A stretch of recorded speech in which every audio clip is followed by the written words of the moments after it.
Good morning. This is Pastor Jason of Cone Faith Center with the word for today. And the word for today is three. Count the cost.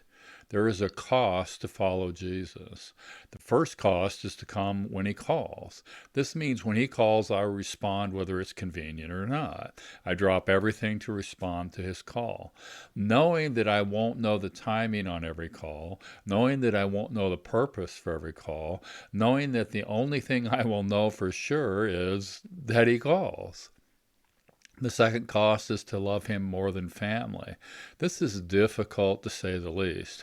Unfortunately, it is the family that ends up paying the price more often than not when we don't love Jesus more than them. How many times have I seen where commitments to things of no eternal value, sports, go beach, parties, take a higher place than the commitments to things of major eternal value, church, daily Bible reading, church events, with the long-term outcome that the family ends up not honoring, not valuing commitments to the Lord and turn away from him. The third cost is to love him more than life itself. While there's a small implication to martyrdom here, I don't think that's what Jesus is really saying. In perspective, very few people are called to martyrdom. However, all people are called to lay down their lives for Jesus. And I think this is really difficult because we got to lay down what we want, how we want to live, and keep that laid down or keep that exchange all the way to the end. I've seen people say no to the Lord in terms of taking a step closer to serving him. And I've watched time after time them fall away from the Lord. People with tremendous gifts, talents, abilities, and opportunities end up being miserable because they did not want to pay the price to follow Jesus. The fourth cost is to carry our cross. I think this is the denial of self, of what we want in exchange for what is best for those around us.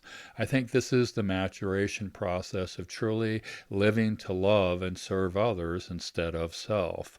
The fifth cost is to follow Jesus. This is a major investment of time, energy, resources, and focus. That's because Jesus doesn't move in a straight line. We don't always know where he's going. He doesn't always tell us where he's going. He doesn't always tell us where we're going. We are to be dependent, reliant on Jesus and not ourselves. This is so easy to say, and it's not quite so easy to do consistently. The sixth cost is to actually count the cost, to take the time to consider what is being asked of us, and to make the commitment no matter what comes. There's this weird, sad story in Judges today about Jephthah and his daughter. Some commentators say that Jephthah gave his daughter to a lifetime of service to the Lord. Others say he actually sacrificed her as a burnt offering.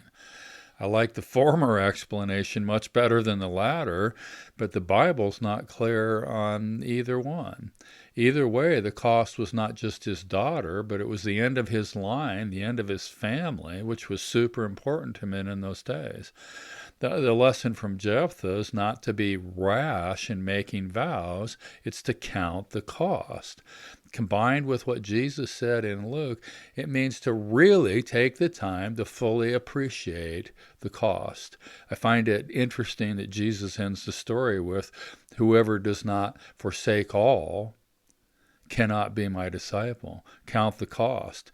It is the free gift that will cost you everything. The word for today is three.